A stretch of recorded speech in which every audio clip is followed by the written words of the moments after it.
नमस्कार, मैं हरि। आप देख रहे हैं डिजिटल न्यूज झारखंड। आइए जानते हैं झारखंड के प्रमुख खबरों के बारे में। इससे पहले से छोटी सी निवेदन है कि वीडियो को एक लाइक अवश्य कर दें। आपका लाइक करना ही हमारा मेहनत का फल होता है। वहीं अगली बड़ी खबर की बात करूं तो किसानों को लूट रहे हैं प्रज्ञा केंद्र। सीएम फसल राहत योजना की रजिस्ट्रेशन में वसूल रहे हैं पैसे। आपको बता दूं दोस्तों की मुख्यमंत्री फसल राहत योजना को लेकर लोहरदगा के किस्को प्रखंड क्षेत्र में प्रज्ञा केंद्र मनमानी कर रहा है। किसानों को रजिस्ट्रेशन के नाम पर मोटे रकम वसूल रहे हैं, जबकि राज्य सरकार ने किसी प्रकार की राशि नहीं लेने का निर्देश दिया है। इसके बावजूद प्रज्ञा केंद्र संचालक रुपये वसूल रहे हैं। आपको बता दूं कि लोहरदगा जिला के किस्को प्रखंड में बारिश के अभाव में किसान धान की खेती 50% से भी कम कर पाए हैं। खेतों में लगे बिछड़े या तो सूख चुके हैं या खराब हो चुके हैं। अगस्त माह समाप्ति की ओर आधे से अधिक किसान धान रोपण नहीं कर पाए हैं। ऐसे में किसान अब सरकार से आस लगाए बैठे हैं कि क्षेत्र को सूखाग्रस्त घोषित करने की मांग कर रहे हैं। हालांकि प्रखंड प्रशासन ने निर्देश जारी कर रखा है कि किसानों को पैसे नहीं लेने पर मुक्त पंजीकरण करना है। अरैया पंचायत के किसानों को कहना है कि पंचायत में संचालित प्रज्ञा केंद्र संचालक द्वारा प्रत्येक किसानों से 100 रुपये की राशि वसूली जा रही है। मुख्यमंत्री फसल राहत योजना के तहत निःशुल्क रजिस्ट्रेशन कराना है, पर ऐसा हो नहीं रहा है। किसानों का कहना है कि प्रज्ञा केंद्र संचालक मनमानी कर रहे हैं, अनाप शनाप पैसे वसूल रहे हैं। कम पैसे देने या नहीं देने की स्थिति में रजिस्ट्रेशन नहीं किया जा रहा है। इस मामले पर जिला सहकारिता पदाधिकारी का कहना है कि प्रज्ञा केंद्र संचालकों के मुख्यमंत्री फसल राहत योजना के तहत राशि लेने का कोई प्रावधान नहीं है, पर सरकार द्वारा किसी प्रकार का राशि लेने का निर्देश नहीं दिया गया है। किसानों का रजिस्ट्रेशन निःशुल्क किया जाना है। ऐसे में अगर मोटी राशि की वसूली की जा रही है तो गलत है। इस संबंध में वरीय अधिकारियों से बात की जाएगी। वहीं अगली बड़ी खबर बात करूं तो टाटा नगर स्टेशन से जाने वाली 20 ट्रेनें इस तारीख को रद्द रहेगी। आपको बता दूं दोस्तों कि टाटा नगर रेलवे स्टेशन से चलने और गुजरने वाली 20 ट्रेनें रद्द रहेगी। बिलासपुर रेड डिवीजन में एनआई कार्य होने के कारण 21 से 28 अगस्त तक ट्रेनें रद्द रहेगी। दूसरी ओर यात्रियों की सुविधा को देखते हुए रांची चौपन रांची एक्सप्रेस ट्रेन में अस्थायी रूप से कोच की संख्या बढ़ाई गई है। आपको बता देता हूँ कि कौन कौन ट्रेनें 21 से 28 अगस्त तक बंद रहेगी। Tata Itwari express, Itwari Tata express Howrah CMT Mumbai mail व CMT Howrah Mumbai mail, Howrah Ahmedabad express और Ahmedabad Howrah express, Shalimar LTT express व LTT शालीमार एक्सप्रेस रद्द रहेगी। वहीं अगली बड़ी खबर की बात करूं तो सीएम हेमंत सोरेन ने रांची में 3 बड़ी परियोजनाओं का शिलान्यास किया। आपको बता दूं दोस्तों कि मुख्यमंत्री हेमंत सोरेन शुक्रवार को 665.69 करोड़ रुपए की लागत से बनने वाली राजधानी रांची 3 बड़ी परियोजनाओं का शिलान्यास किया। इन परियोजनाओं के पूर्ण होने से रांची वासियों को जाम से मुक्ति मिलेगी। सीएम हेमंत सोरेन ने रांची के सरना स्थल मैदान सिरम टोली में पथ निर्माण विभाग द्वारा सिरम टोली चौक, राजेंद्र चौक, मेकॉन गोल चक्कर तक 4 लेन फ्लाईओवर एलिवेटेड सड़क का निर्माण कार्य समेत अन्य 2 योजनाओं का शिलान्यास किया।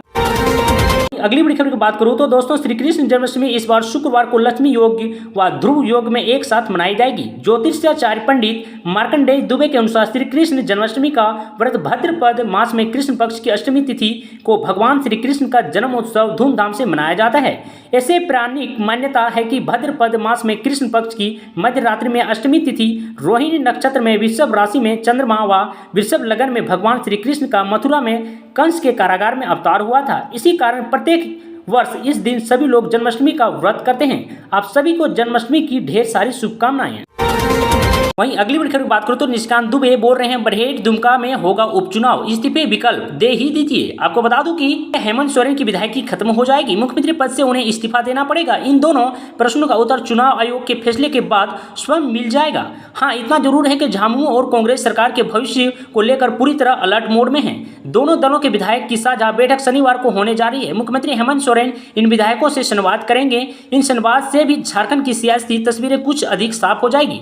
इस बीच भाजपा सांसद निशिकांत दुबे ने ट्वीट किया है कि झारखंड मुक्ति मोर्चा और कांग्रेस दिल्ली रांची क्यों दौड़ रहा है। रे भाई, हम बोले बरहेट दुमका विधानसभा में उपचुनाव होगा तो हमको कांके भेज रहे हैं। अब तो विधानसभा अध्यक्ष को कनाडा जाने से रोक दिए। इस्तीफे विकल्प है, दे ही दीजिए। एक दूसरे ट्वीट में निशिकांत दुबे कर रहे हैं सो सुनार का तो एक लोहार का, मुख्यमंत्री जी अगस्त पार कर लें। इसका मतलब है कि इस बार हेमंत सोरेन को इस्तीफा देना होगा। आपको बता दूं दोस्तों कि उधर भारतीय जनता पार्टी इस बात पर पूर्ण विश्वास है कि हेमंत सोरेन की विधानसभा सदस्यता समाप्त हो सकती है। इतना ही नहीं, उनके भाई विधायक बसंत सोरेन की भी विधानसभा सदस्यता समाप्त हो सकती है। भाजपा ने बसंत सोरेन के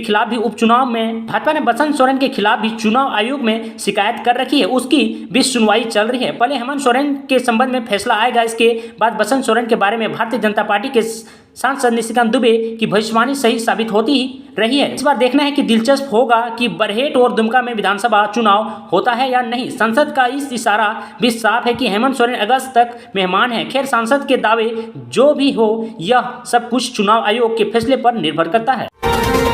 वहीं अगली बड़ी खबर की बात करें तो पूर्वी सिंहभूम, पश्चिमी सिंहभूम और सरायकेला खरसावां में भारी बारिश को लेकर रेड अलर्ट जारी किया है। आपको बता दूं दोस्तों कि मौसम विभाग ने 24 घंटे के अंदर जोरदार बारिश को लेकर झारखंड के सरायकेला खरसावां, पूर्वी सिंहभूम और पश्चिमी सिंहभूम जिले के रेड अलर्ट जारी किया है। आपको बता दूं कि इन जिलों में कहीं कहीं अति भारी बारिश होने की संभावना जताई गई है। इसे लेकर लोगों को सतर्क और सावधान किया गया है। मौसम विभाग के मुताबिक कोडरमा, लोहरदगा, लातेहार, गुमला, रामगढ़, खूंटी, रांची जिले में कहीं कहीं भारी वर्षा होने की संभावना है।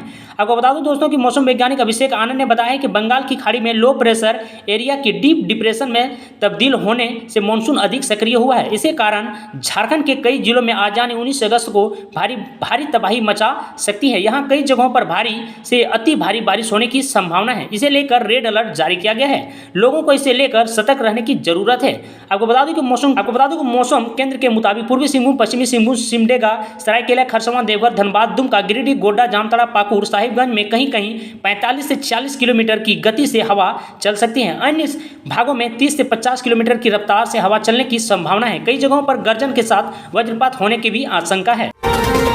अगली बड़ी खबर की बात करें तो झारखंड कोरोना में ड्यूटी नहीं कर रहे प्राइवेट प्रैक्टिस करने वाले डॉक्टरों को बर्खास्त करेंगे।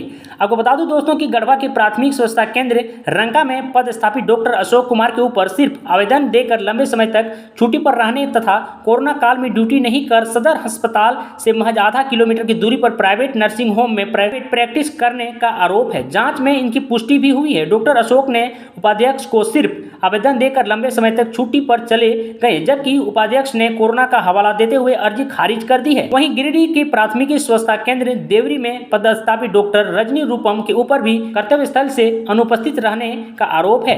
विभागीय जांच पदाधिकारी की रिपोर्ट के आधार पर निर्धारित प्रक्रिया के तहत दोनों चिकित्सकों से दूसरी बार स्पष्टीकरण मांगा गया है। चिकित्सक द्वारा संतोषप्रद जवाब नहीं देने पर दोनों को बर्खास्त करने की कार्यवाही की जाएगी।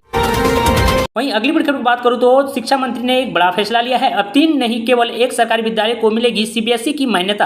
आपको बता दूं कि सीबीएसई की संबद्धता के लिए आवेदन किए जा चुके हैं। इसके बाद बोर्ड अपनी टीम भेजकर स्कूलों की जांच कराएगा। इसके बाद ही संबद्धता मिलेगी। धनबाद जिले में 3 स्कूलों को स्कूल ऑफ एक्सलेंस का दर्जा दिया गया है। इनमें +2 जिला स्कूल धनबाद, कस्तूरबा गांधी आवासीय बालिका विद्यालय तथा एसएसएनटी बालिका +2 विद्यालय शामिल है। पहले इन तीनों स्कूलों को सीबीएसई की संबद्धता की जा रही थी। इसके लिए स्कूलों को आवश्यकता तैयारी करने का निर्देश दे दिया गया था, लेकिन अब विभाग ने स्पष्ट कर दिया है कि एक जिले से एक ही स्कूल को संबद्धता दिलाने की बात है, जिसके बाद अब जिला स्कूल को ही संबद्धता मिलेगी। वहीं अन्य विद्यालय जैक बोर्ड से ही संचालित होंगे।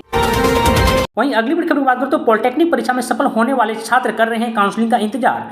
आपको बता दूं कि रिजल्ट निकलने के 1 माह बाद भी छात्रों को दाखिल के लिए इंतजार करना पड़ रहा है। इंतजार कर रहे छात्र पॉलिटेक्निक के हैं। पॉलिटेक्निक प्रवेश परीक्षा का रिजल्ट 9 जुलाई को जारी किया गया है। आपको बता दूं दोस्तों कि लेकिन अब तक काउंसलिंग की तिथि घोषित नहीं की गई है। ऐसे में प्रवेश परीक्षा क्वालिफाई करने वाले छात्र छात्राओं की चिंता बढ़ गई है। छात्रों का कहना है कि झारखंड संयुक्त प्रतियोगिता परीक्षा परिषद रांची की ओर से पॉलिटेक्निक प्रवेश परीक्षा 19 जून 2022 को ली गई थी। 9 जुलाई को रिजल्ट भी जारी किया है। छात्र और अभिभावक इसलिए हैं कि चिंता है कि लेकिन काउंसलिंग की तिथि नहीं आने के कारण अपनी पढ़ाई के बारे में निर्णय नहीं ले पा रहे हैं। वहीं दूसरी ओर 11वीं में नामांकन के लिए अधिकांश पब्लिक स्कूलों में तिथि खत्म हो चुकी है। कुछ पब्लिक स्कूलों में तो 11वीं के नामांकन के अंतिम दौर में ही 11वीं कक्षा की पढ़ाई भी शुरू हो चुकी है। जिन छात्रों को पॉलिटेक्निक में दाखिल नहीं मिल पाएगा या मनपसंद संस्थान में दाखिल नहीं होगा, वैसे छात्रों की परेशानी बढ़ेगी।